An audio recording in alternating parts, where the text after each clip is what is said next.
Shalom, kita jumpa kembali dalam Renungan Gosyen Matahari.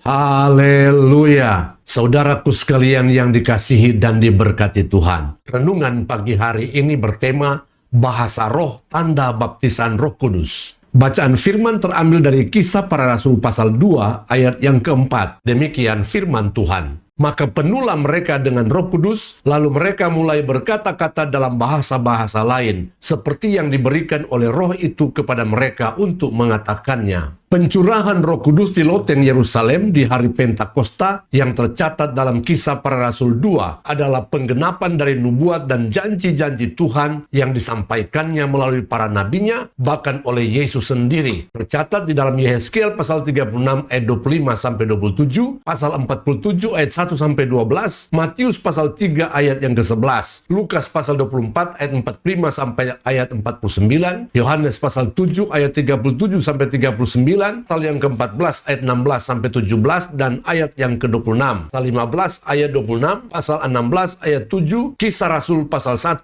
ayat 4, 5 dan 8. Penggenapan bukanlah berarti selesai dan berakhir dan tidak akan pernah terjadi atau terulang lagi dalam kehidupan orang percaya di waktu kemudian. Terbukti terjadi lagi di kota Samaria melalui doa Rasul Petrus dan Yohanes. Kemudian terjadi lagi di kota Kaisarea di rumah keluarga Cornelius, seorang perwira pasukan Italia. Selanjutnya terjadi lagi di kota Efesus kepada 12 murid Tuhan melalui pelayanan Rasul Paulus. Dan akan terjadi lagi seterusnya kepada seberapa banyak orang yang akan dipanggil oleh Tuhan Allah kita. Tercatat di dalam Kisah Rasul pasal 8 ayat 14-19, Kisah Rasul pasal 10 ayat 44-47, Kisah Rasul pasal 19 ayat 1-6, dan Kisah Rasul pasal 2 ayat yang ke-39.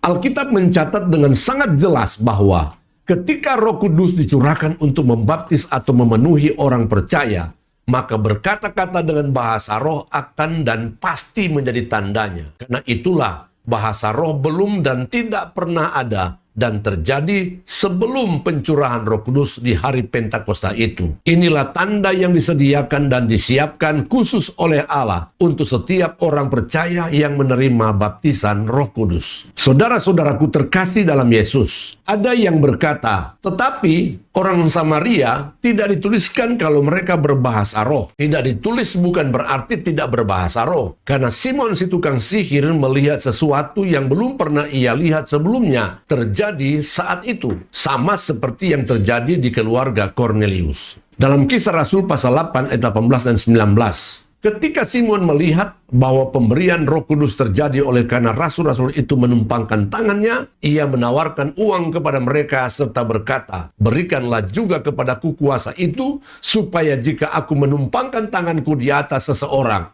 ia boleh menerima Roh Kudus. Kisah Rasul pasal 10 ayat 45 dan 46. Dan semua orang percaya dari golongan bersunat yang menyertai Petrus tercengang-cengang karena melihat bahwa karunia Roh Kudus dicurahkan ke atas bangsa-bangsa lain juga, sebab mereka mendengar orang-orang itu berkata-kata dalam bahasa roh dan memuliakan Allah. Amin. Tuhan Yesus memberkati.